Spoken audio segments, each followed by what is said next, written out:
네, 우리 하나님 말씀 찾겠습니다. 마가복음 5장 1절에서 17절까지입니다. 신약성경 마가복음 5장 1절에서 17절까지 60페이지입니다. 신약성경 60페이지. 네, 찾으신 줄로 알고 17절까지 저와 여러분들이 한 절씩 교독합니다. 예수께서 바다 건너편 거라사인의 지방에 이르러 배에서 나오시되 곧 더러우시실 사람이 무덤 사이에서 나와 예수를 만나니라. 그 사람은 무덤 사이에 거처하는데 이제는 아무도 그를 쇠사슬로도 맬 수 없게 되었으니 이는 여러 번 고난과 쇠사슬에 매였어도 쇠사슬을 끌고 오라는 게 되었습니다. 그리하여 아무도 그를 제어할 힘이 없는지라. 밤낮 무덤 사이에서나 산에서나 늘 소리 지르며 돌로 자기의 몸을 해치고 있었더라. 그가 멀리서 예수를 달려와 전하며 큰 소리로 부르짖어 이르되 지극히 높으신 하나님의 아들 예수여, 나와 당신이 무슨 상관이 있나이까? 오나건대 하나님 앞에 맹세하고 나를 괴롭히지 마옵소서 하니 이는 예수께서 이미 그에게 이르시기를 더러운 귀신아 그 사람이 나오라 하셨습니다. 이에 물으시니 내 이름이 무엇이냐 이르되 내 이름은 군대니 우리가 많음이니이다 하고 자기를 그 땅에서 내보내지 마시기를 간구하더니 마침 거기 돼지의 큰 떼가 산에서 먹고 있는지라. 이에 간구하여 이르되 우리를 돼지에게로 보내어 들어가게 하소서 하니 허락하신대 더러운 귀신들이 나와서 돼지에게로 들어가매 거의 2,000마리 되는 떼가 바다를 향하여 비탈로 내리다라 바다에서 몰사하거늘 시험자들이 도망하여 운명하여 마을에 가라니 사람들이 어떻게 그런 그를 보러 와서 예수께 이르되 그 귀신 들렸던 자 곧 군대 귀신 들렸던 자가 옷을 입고 정신이 온전하여 앉은 것을 보고 두려워하더라. 이에 귀신 들렸던 자가 당한 것과 돼지의 일을 본 자들이 그들에게 알리매 같이 읽습니다. 그들이 예수께 그 지방에서 떠나가시기를 간구하더라. 아멘. 여러분, 오늘 본문 우리 제목 우리 한번 같이 불러보겠습니다. 더러운 귀신아 그 사람에게서 나오라. 한 번 더 합니다. 더러운 귀신아 그 사람에게서 나오라. 그렇습니다. 제가 오늘 말씀을 준비하기 전에 이렇게 말씀을 하나 암송을 했는데 거기서는 따라 안심하라. 내 믿음이 너를 구원하였다라는 그런 말씀이 나옵니다. 따라 안심하라. 내 믿음이 너를 구원하였다. 오늘 본문의 말씀은 더러운 귀신아 그 사람에게서 나오라 라고 그렇게 예수님이 명령하십니다. 여러분, 오늘날 현대인들에게 믿음을 권할 때 받아들이지 않는 여러 가지 이유들 중에 걸림돌 중에 하나가 기적입니다. 아유, 기적이 어딨어? 그런 일은 일어날 수 없어 라고 말하면서 지금도 기적을 보고 있고 경험하고 있음에도 불구하고 믿지 않는 사람들에게 있어서는 기적이라는 것은 없죠. 그러나 그보다 더 큰 걸림돌이 있어요. 뭘까요? 귀신의 존재입니다. 세상에 귀신이 어딨냐? 귀신이라는 게 있어도 옛날에는 있을 수 있지만 지금 이런 첨단 과학 문명 시대에 귀신은 없다. 옛날에는 있을지 모르겠지만 지금은 없다. 또 저기 산골 오지, 벽촌 그런 것들은 분명히 개화가 될 때이기 때문에 그런 곳은 있을 수 있다. 그러나 지금 이런 현대 문명이 잘 되어 있는 이런 곳에는 귀신이라는 것은 존재할 수 없다라고 말하면서 귀신은 나와 상관없는 것이다 라고 그렇게 호기롭게 자신 있게 말하는 사람들을 볼 수가 있습니다. 여러분, 눈에 보이는 것 외에는 믿지 않는 사람들은 그렇게 얘기할 수 있겠죠. 그렇게 말하라고 우리 둡시다. 그러나 중요한 것은요, 저와 여러분들은 다르다는 겁니다. 우리가 성경을 통해서 하나님의 세계를 믿는다는 것은 하나님과 천사뿐만 아니라 사단과 마귀와 귀신의 존재와 또 그들의 활동이 있다는 것도 동시에 믿는다는 얘기입니다. 하나님과 천사가 존재하는데 사단과 마귀가 역사하지 않는다. 현실적으로 역사하지 않는다라고 하는 것은 성경을 제대로 안 믿는 거죠. 하나님이 하셨던 모든 역사, 주님께서 이루신 모든 역사 속에서는 귀신과의 영적인 대결이 항상 있어 왔었습니다. 우리는 이미 마태복음 5장을 읽을 때에 예수님이 당신의 성령이 충만하신 그 가운데서 성령의 이끌림을 받아서 어디로 가셨죠? 광야로 가셨어요. 광야에 뭐하러 가셨어요? 시험 받으시려고. 마귀에게 시험을 받으시기 위해서 예수님이 광야로 가셨던 장면을 우리는 이미 살펴봤습니다. 그렇기 때문에 우리는 아까 말씀드렸듯이 단순히 과거나 단순히 산골 오직뿐만 아니라 저와 여러분들 우리 살고 있는 바로 이 순간의 이 자리에도 이런 상황에서도 귀신은 역사하고 있고 사단은 활동하고 있다는 사실을 우리는 분명히 명심해야 할 것입니다. 이제 우리는 성경에서 그 내용들을 확인하려고 합니다. 본문에서 우리는 예수님께서 거라사 지방, 가다라라고도 하고 성경의 여러 부분에 있어서는 지명이 약간씩 다르게 표현되는 부분이 있는데 가다라 또는 거라사라고 하는 지역에 귀신을 쫓아내신 사실을 우리가 목격할 수가 있습니다. 여러분 오늘 본문 3절에서 5절에서 귀신 들린 사람과 그 주변에 있는 사람들이 얼마나 큰 고통을 받고 있는지 그 내용들이 표현되어 있습니다. 이 더러운 귀신은 무덤 사이에서 살고 있었고 또 그 사람들을 만나 그 주변 사람들이 가족들이 얼마나 많이 고통을 당했겠어요. 그러니까 할 수 없어서 그를 억제하기 위해서 쇠사슬과 쇠고랑을 채워놨다는 겁니다.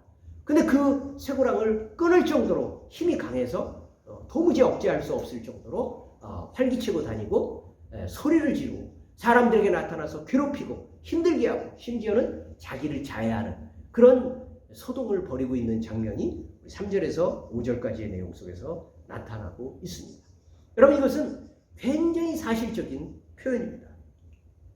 그때뿐만 아니라 21세기 첨단 문명 시대인 지금도 여전히 조금만 우리의 귀와 눈을 열어 살펴봐도 귀신 들린 사람과 또 그 가족들이 얼마나 큰 고통과 괴로움을 당하고 있는지 우리는 목격하고 또 들을 수 있는 여러 가지 증거들을 또 증언들을 많이 확인할 수가 있습니다. 자, 오늘 본문에서는 그렇게 표현하고 있습니다. 여러 가지 괴력과 난동에 의해서 쇠사슬로 묶어두지만 더 이상 그것도 깨뜨려 버리고 아무도 그를 억제할 수 없게 되었다라고 그렇게 표현하고 있습니다.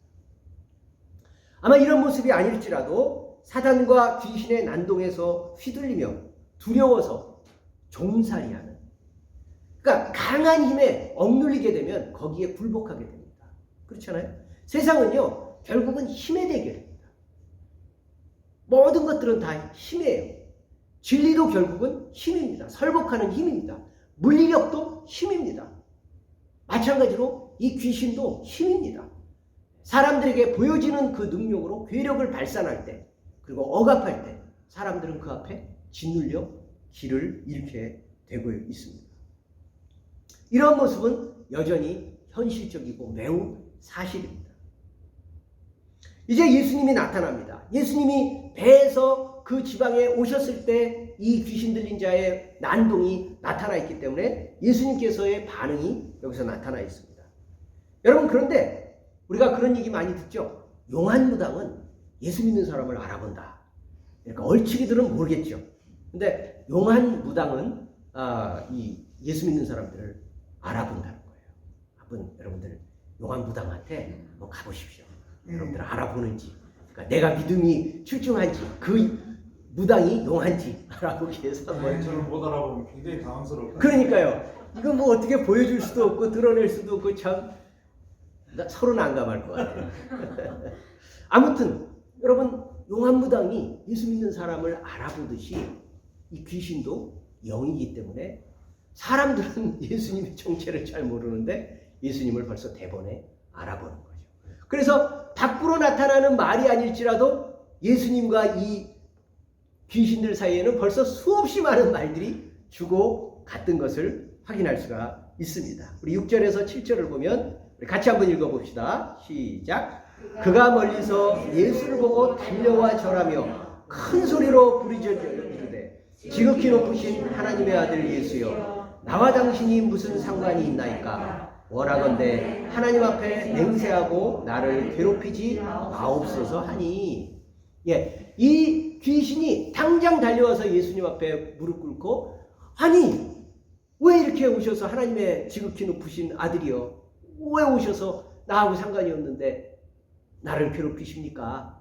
라고 말한 데에는 이미 예수님께서 그 귀신에게 명하여서 나오라, 그 사람에게서 나오라 명령하셨기 때문에 이 귀신 들린 사람이 와서 그 예수님 앞에 무릎 꿇고 그런 얘기를 하는 것을 볼 수가 있습니다.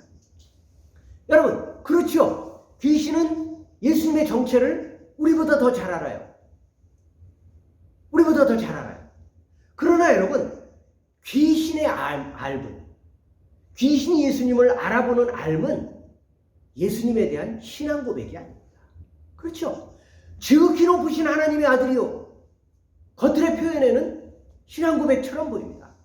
그러나 귀신은 신앙 고백을 하는 것이 아니라 예수님의 복종할 마음도 없고 예수님을 경배할 뜻도 없습니다. 그는 스스로 자기가 고백합니다. 당신과 나는 상관이 없습니다. 그렇습니다.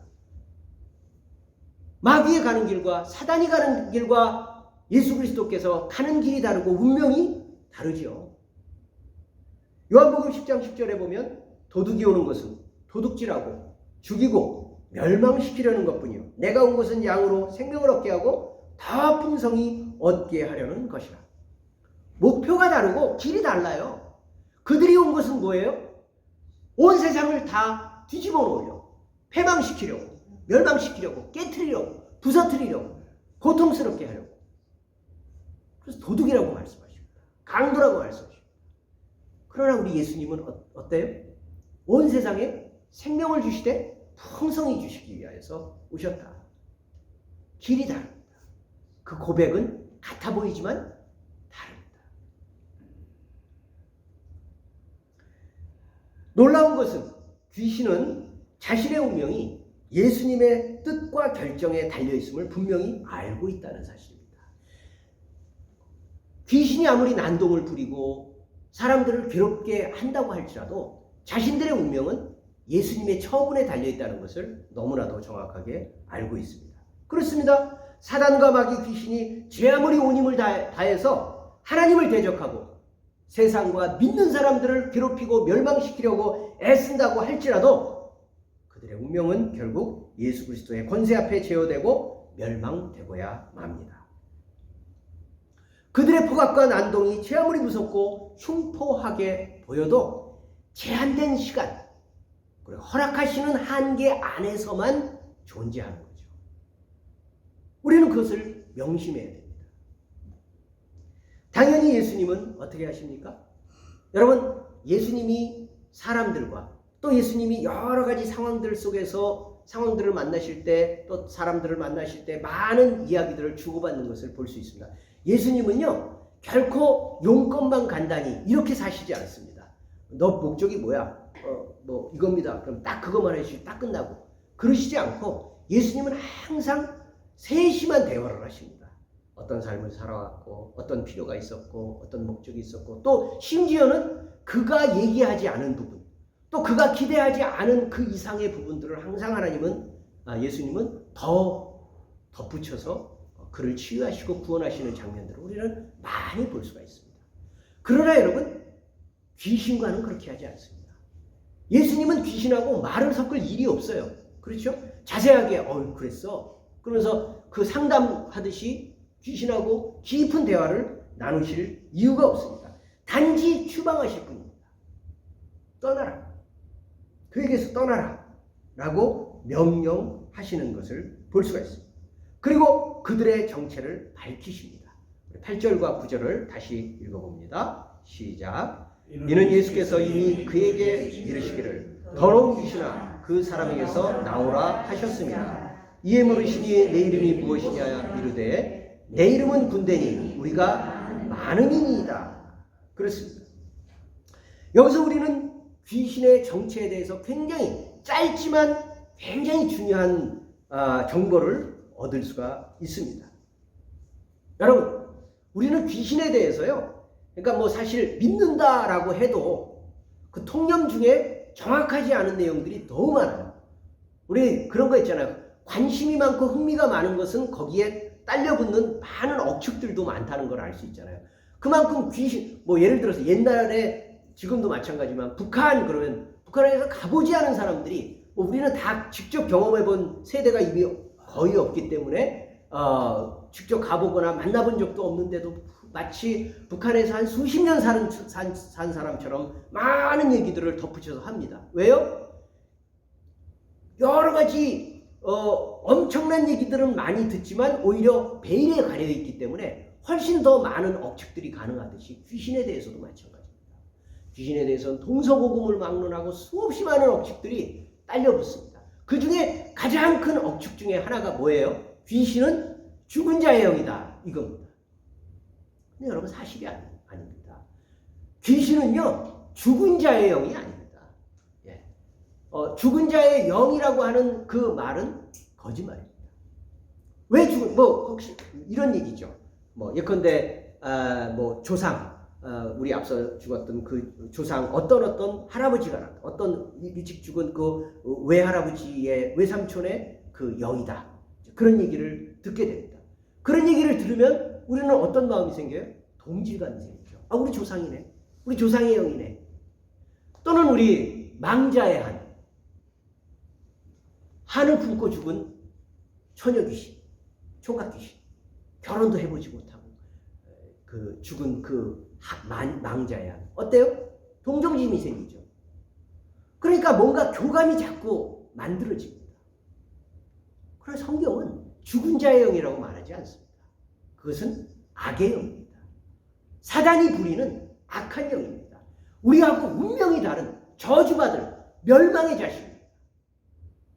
그래 동정심의 대상이 아닙니다. 타협의 대상이 아니라는 거죠. 우리는 그래서 그런 거짓말들 속에 수없이 많은 억측들 속에 뭐 그래서 이어지는 얘기가 뭐예요? 망자의 한을 풀어야 한다. 어떻게 풀어요? 구술해야죠.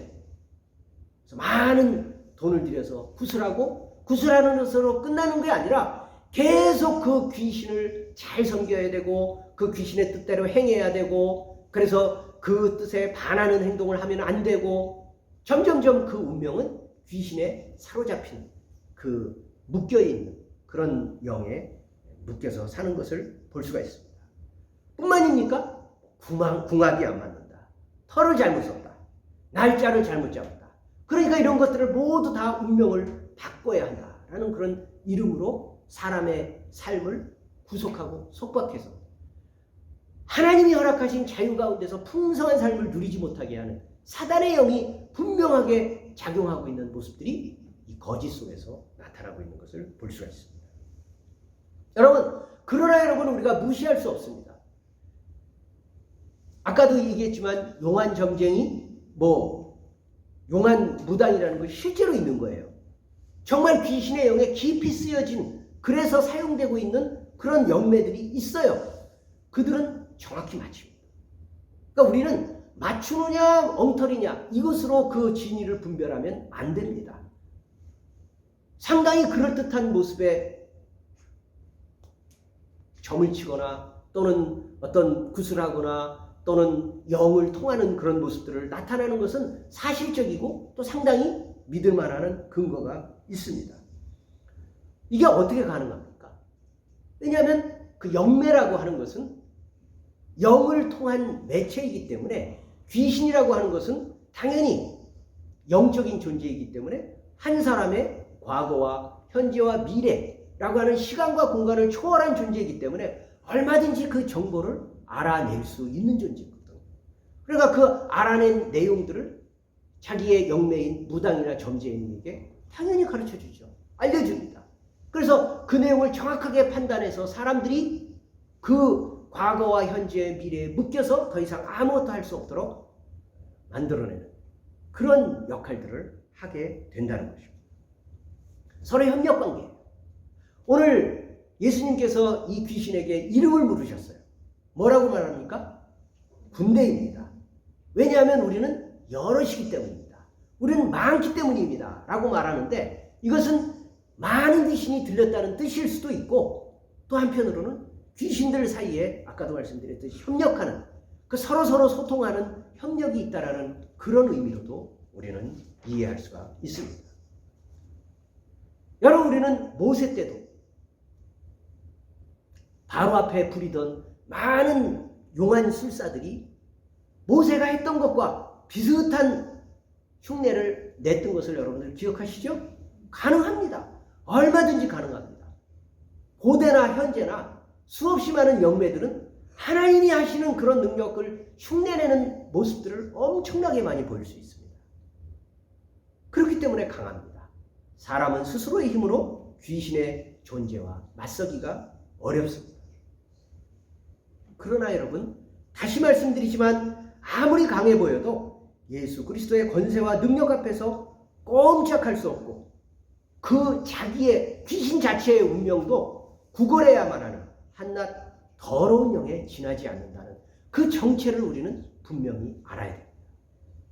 귀신의 정체를 안다는 것은 귀신의 두려움에 사로잡히라는 얘기가 아니라 귀신이 아무리 두려워 보이고 막강해 보이지만 예수 그리스도의 이름의 권세 앞에 굴복한다는 그 정체를 정확하게 알라는 것입니다. 오늘 본문의 10절에서 13절의 말씀 가운데서 여러분 한번 이들의 이 귀신의 운명이 스스로 어떻게 표현되는지 보십시오. 자기를 그 지방에서 내보내지 마시기를 간구하더니 마침 거기 돼지의 큰 떼가 산 곁에서 먹고 있는지라 이에 간구하여 이르되 우리를 돼지에게로 보내어 들어가게 하소서 하니 허락하신대. 간구하여 가는데 간구하되 허락하신대. 그들의 운명은 예수 그리스도의 그 권세와 그분의 말씀 앞에 꼼짝할 수 없는 그런 운명 속에 걸려 있다는 것을 우리는 성경을 통해서 다시 한번 확인하게 됩니다.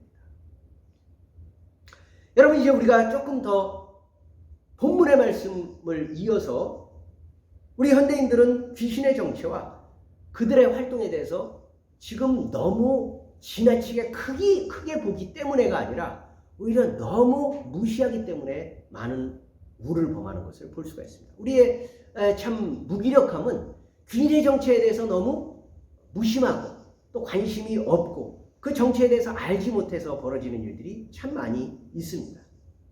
그래서 오늘 우리는 본문 말씀을 근거로 해서 귀신의 정체와 그들의 활동 또 그들의 계략, 전략, 운명 이런 것들에 대해서 조금 더 깊이 생각해 보고자 합니다. 여러분, 먼저 생각해야 될 것은 이겁니다. 귀신은 도대체 얼마나 큰 영향력을 광범위하게 미치고 있을까? 귀신은 도대체 얼마나 많이 역사하고 있을까? 얼마나 많은 곳에 얼마나 크게 역사하고 있을까? 여러분들 어떻게 생각하세요? 우리 하나님을 일컬어 무소부재하시다라고 그렇게 말합니다. 그죠? 무소부재가 뭐예요? 어느 곳에나 계시지 않는 곳이 없다. 모든 곳에 계시다. 모든 곳에 계시다라는 것은 단순히 우리가 보여지는 가시적인 영역뿐만 아니라 보여지지 않는 영역까지 하나님이 계시다는 것을 우리가 믿는 거죠. 그죠? 또 하나님의 존재는 단순히 저와 여러분들과 같은 개인의 활동, 개인의 삶들뿐만 아니라 온 세상 구조 속에도 깊이 하나님께서는 관여하고 계시고 주관하고 계시다는 것을 믿는 거죠. 그렇죠? 하나님이 단지 저와 여러분들만 다스리시는 것이 아니라 우주 만물, 자연, 구조, 사회, 국가, 민족, 역사, 하나님 다스리지 않는 곳이 어디 있어요? 없지요? 어찌 보면 귀신도 그렇습니다. 어찌 보면 귀신도 그렇습니다.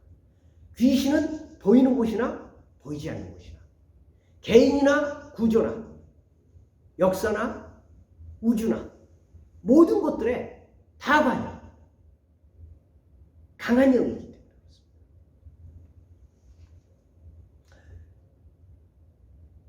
귀신이 한 사람에게 들어가면 그를 철저히 파괴하는 것은 물론이고 온 가족과 이웃들에게까지 막대한 영향을 입힙니다. 우리가 아까 3절에서 5절 살펴봤고 성경의 수없이 많은 기록과 우리가 목격하고 경험했던 모든 사례들에서도 우리는 그것을 확인할 수가 있습니다. 뿐만 아닙니다. 역사와 전통, 문화 이런 것들 속에 거짓과 죽음, 우상숭배와 향락의 영을 침투시켜서 생명을 함부로 죽이고 억압하고 물질 만능주의와 쾌락주의와 욕망을 숭배하는 그런 더러운 영을 침투시켜서 온 세상을 혼탁하게 하고 어지럽히고 멸망시키려고 하는 그런 온갖 난동들 속에 사단이 다 관여하고 있다는 것을 우리는 알아야 됩니다. 도대체 그들은 어떤 전략과 계획을 가지고 난동을 부릴까요? 가장 첫째는요, 두려움입니다. 두려움입니다. 귀신의 전략 중에 첫 번째는 두려움입니다. 어떤 두려움일까요? 해코지당할 뭔가 악한 영향을, 우리 사실 뭐 귀신을 좋아해가지고 따라하는 사람은 없잖아요. 무당 자신도 귀신을 좋아하진 않아요. 그러니까 그 뭡니까, 우리 내림굿이라고 그러죠? 내림굿을 그 영매가 그 주인이라고 얘기하는 그 영이 찾아올 때 어떤 사람들은 다 거부하려고 합니다. 어떻게든 거부하려고 하지만 할 수 없어서 굴복해서 그 귀신을 맞아들이게 되는 그런 역사들을 볼 때 누구도 귀신을 좋아해서 맞아들이진 않습니다. 그러나 귀신의 역사는 그 두려움 속에 있습니다. 첫째는 악하게 해코지할 것에 대한 두려움이고, 또 하나는 죽음에 대한 두려움. 히브리서 2장 14절과 15절을 보면 자녀들은 혈과 육에 속하였음에 그도 또한 예수 그리스도입니다. 예수님 또한 같은 모양으로 혈과 육을 함께 지니심은 죽음을 통하여 죽음의 세력을 잡은 자, 죽음을 통하여 죽음의 세력을 잡은 자, 곧 마귀를 멸하시며, 또 우리는 어때요? 죽기를 무서워함으로 한평생 매어 종노릇하는 모든 자들을 놓아주려 하시니. 여러분, 마귀의 첫 번째 역사는요, 우리에게 죽음을 강요합니다. 죽음의 공포를 크게 일으켜서 죽인다 하는 그 공포. 이렇게 하면 너 죽어. 이렇게 하면 너 살 수 없어. 이렇게 하면 너희 가족 다 망해. 라고 하는 그 극도의 두려움에 의해서 사단 마귀에 억눌리고 짓눌려서 살도록 만드는 것이 첫 번째 마귀의 수단입니다. 그러나 예수님께서 그 죽음에서 그 함께 죽으심으로 인해서 육신의 옷을 입고 오셔서 저와 여러분들처럼 똑같이 죽음의 권세에 눌리는 것처럼 보였지만, 그분이 살아나심으로 인해서 죽음은 더 이상 우리의 위협이 되지 못한다는 것을 실력으로 보여주심으로 인해서 예수 그리스도를 믿는 저와 여러분들과 같은 모든 사람들은 더 이상 죽음의 공포에 눌리지 않는다는 것을 우리 믿음으로 확증하게 하셨습니다. 여러분, 우리는 병이 낫기를 원합니다. 저는 진심으로 여러분들의 병이 낫기를 원합니다. 그러나 여러분, 그 병이 낫기를 바라는 마음이 여러분 죽음이 두려워서입니까? 아, 죽기 싫어. 죽으면 무서워. 어떻게 될지 모르잖아. 그런 공포 때문에 낫기를 바란다고 하면 우리는 그리스도인이 아닌 거죠. 우리는 주님께서 더 우리를 통해서 하시고자 하는 그 역사를 우리가 살아있는 동안 더 왕성하게 하기 위해서 살기 원하는 거지, 마귀의 세력에 굴복해서 죽음이 두려워서 공포스러워서 어떻게 갈지 모르기 때문에, 그래서 우리가 죽음을 두려워하는 존재가 아니라는 사실이죠. 그러니까 첫 번째 마귀의 무기는 우리에게 통하지가 않아요. 무섭지? 너 죽일 거야. 그 위협으로 저와 여러분들을 억제할 수 없습니다. 아멘이십니까? 그렇죠. 더 이상 죽음은 우리에게 위협이 되지 않습니다. 그러나 여러분, 지금도 엄청나게 많은 사람들, 심지어는 예수를 믿는다는 사람들까지도 죽음에 대한 공포 때문에 마귀가 시키는 대로, 귀신이 역사하는 대로 휘둘려 사는 사람들이 너무나도 많은 것을 우리는 안타깝게 생각해야 됩니다. 눈에 보이는 죄가 이 물건을 들어서 이리로 옮기면 우리는 그런가 보다 이렇게 생각합니다. 그런데 보이지 않는데 물건이 막 옮겨져요. 그럼 우리는 그 공포에 떨겠죠. 이게 뭐야? 하면서 놀라겠죠. 귀신은 그런 역사를 이룰 수 있습니다. 그런 모습을 보일 수 있습니다. 두려움과 떨림을 통해서, 신기한 현상을 통해서 우리를 마음을 빼앗습니다. 그러나 그것은 흉내를 내는 것이지 하나님이 하시는 일이 아닙니다. 우리는 하나님이 하시는 일을 정확하게 보면서 마귀의 첫 번째 두려움에 대한 공포를 이길 수 있습니다. 자, 두 번째는 어찌 보면 또 하나의 강력한 무기입니다. 두 번째 무기는 뭘까요? 그럼 한번 생각해 보세요. 마귀가 일으키는, 귀신이, 사단 마귀가 우리를 공격하는, 우리를 이용하는 두 번째 무기는 뭘까요? 뭐겠습니까? 아까 예수님이 이름을 물어본 것하고도 관계가 있겠죠. 여러분, 사단 마귀는요, 거짓의 영입니다. 두 번째 가장 뭐가 더 중요하고 뭐가 덜하다라고 말할 수 없을 만큼 아주 강력한 무기가 거짓말입니다. 거짓의 영입니다. 요한복음 8장 44절을 보면 그는 처음부터 살인한 자요 진리가 그 속에 없으므로, 여러분, 진리가 없으면 거짓말하게 돼 있어요. 그 중심에 진리가 없으면 당연히 거짓말하게 되죠. 진리에 서지 못하고 거짓을 말할 때마다 제 것으로 말하나니 이는 그가 거짓말장이요 거짓의 아비가 되었습니다. 속이고 혼란스럽게 하고 헷갈리게 하고 대책 없게 만들고, 우리가 무엇인지 분간할 수 없도록 끊임없이 혼동스럽게 만드는, 그게 사단의 전략. 사람이 시대와 문화에 따라서 그에 맞는 계획과 전략을 가지고 지혜롭게 일하듯이 사단도 그러합니다. 사단은 우리보다 더 똑똑합니다. 사단은 우리보다 더 지혜롭습니다. 우리가 여전히 지금도 귀신의 존재를 마치 우물가에 처녀귀신, 피를 질질 흘리고 입에 칼을 물고 나타나는 그런 형태로만 생각하고 있다는 큰 착각이겠죠. 또는 우리는 영화에서 나타나고 있는 악마처럼 뻔한 거짓말, 누가 봐도 야, 저거는 정말 거짓말이다, 누가 봐도 저거는 귀신의 얘기다 라고 하는 그런 형태로 우리를 속이겠습니까? 우리도 속을 만한, 제가 최근에 얼마 전에 보이스피싱을 당했거든요. 저 같은 정말 사람도 이렇게 쉽게 당할 만한 그런 근데 하나님이 다 찾게 해주셨어요.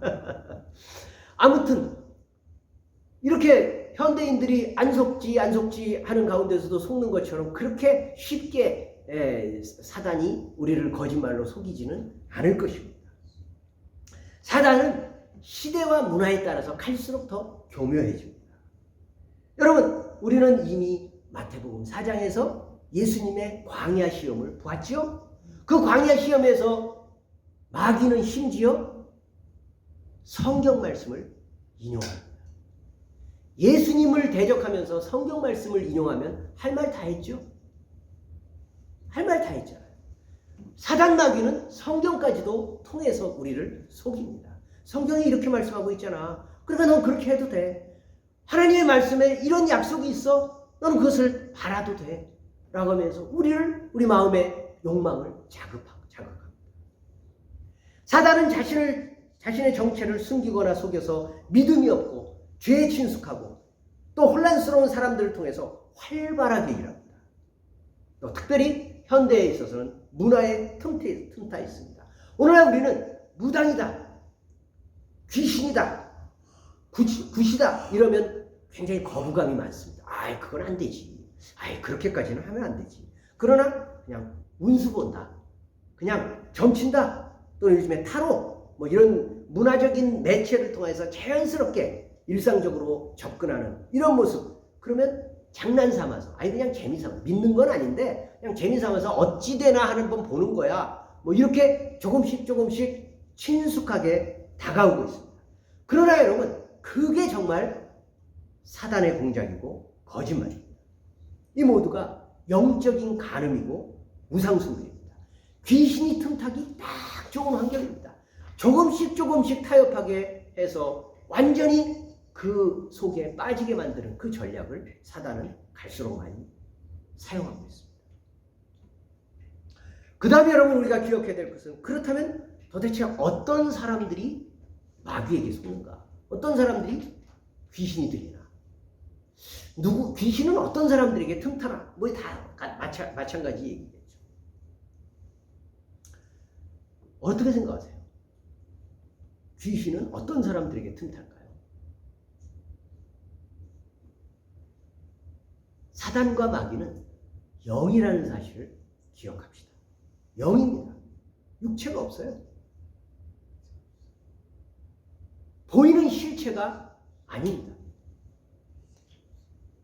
그렇기 때문에 그러나 그들은 보이는 물리적인 세계를 지배하기를 원해요.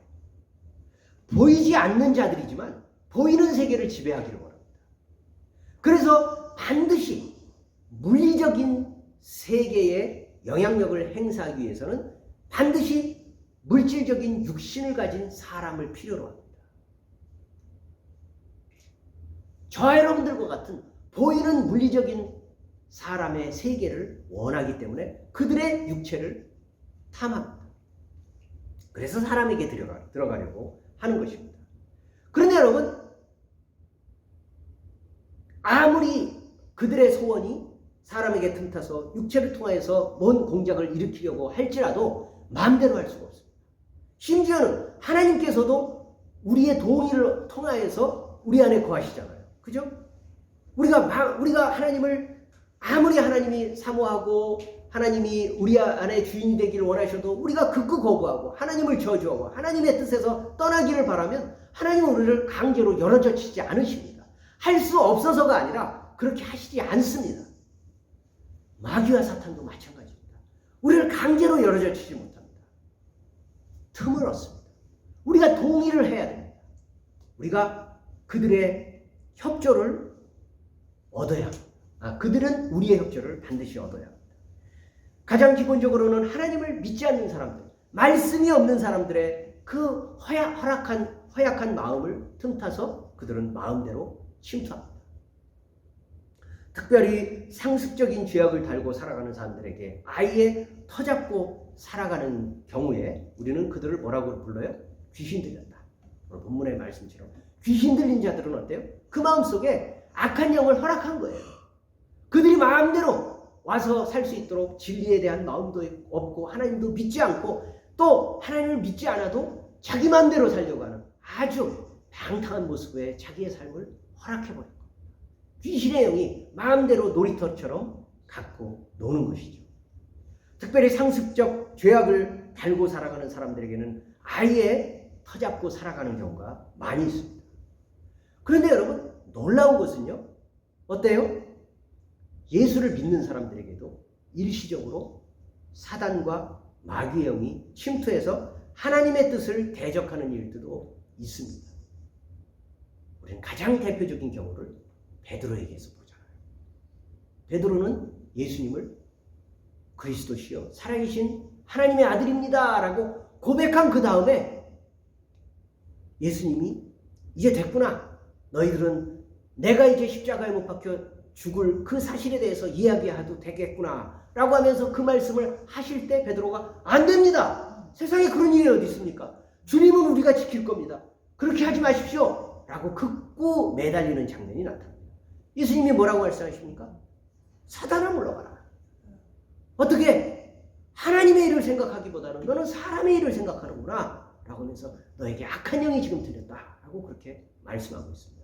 방금 신앙 고백을 했던 예수를 잘 믿는 베드로에게마저도 틈탈 정도면 저와 여러분들에게도 얼마든지 우리를 장악하지는 못할지언정 우리에게 얼마든지 틈타서 마귀의 말을 하도록, 마귀의 일을 하도록 우리를 유혹할 수 있다는 사실 우리는 명심하고 기억해야 됩니다. 그러면 그들의 목표는 무엇입니까?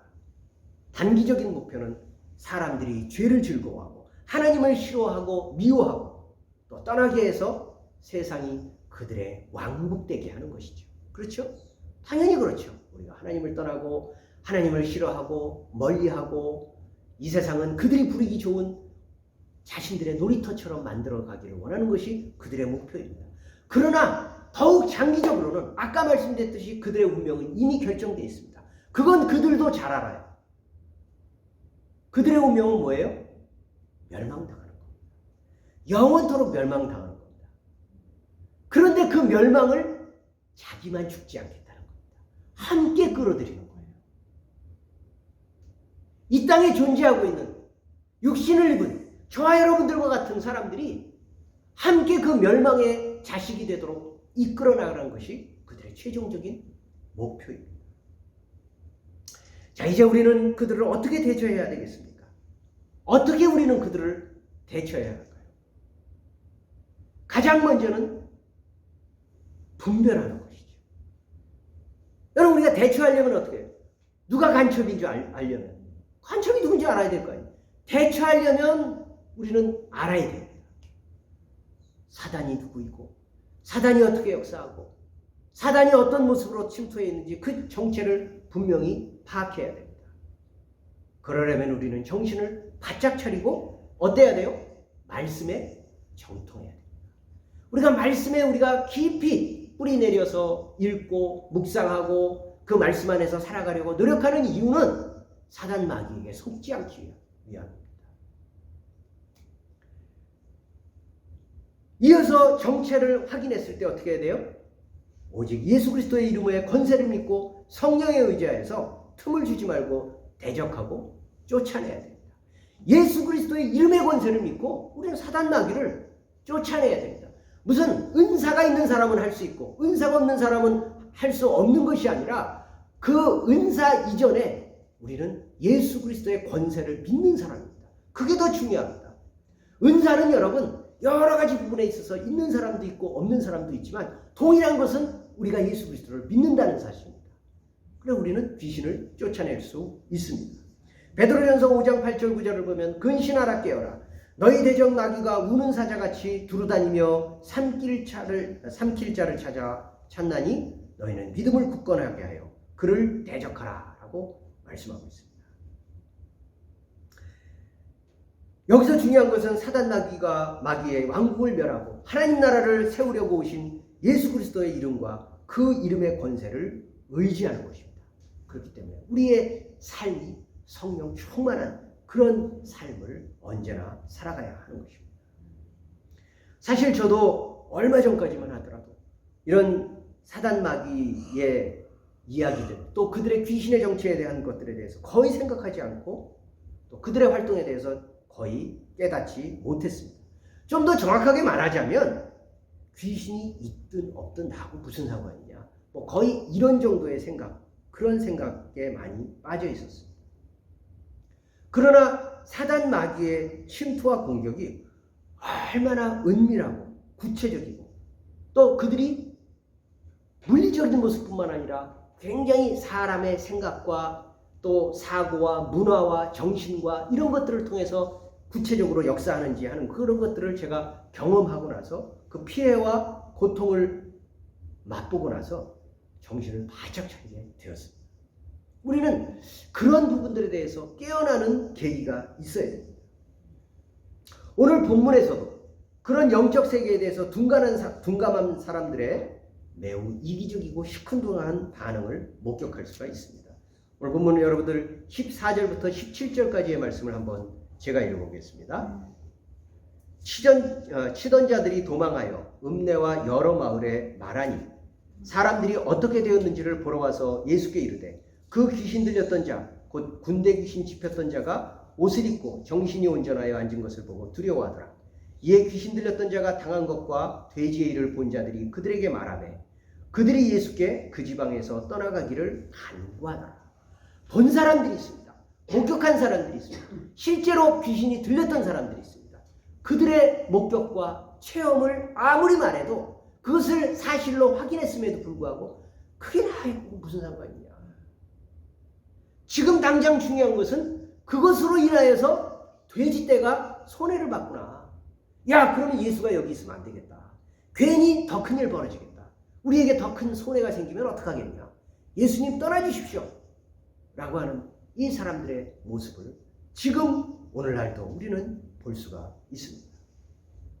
우리는 불편한 얘기, 부담스러운 이야기는 모르는 척, 없는 척 잊으려고 합니다.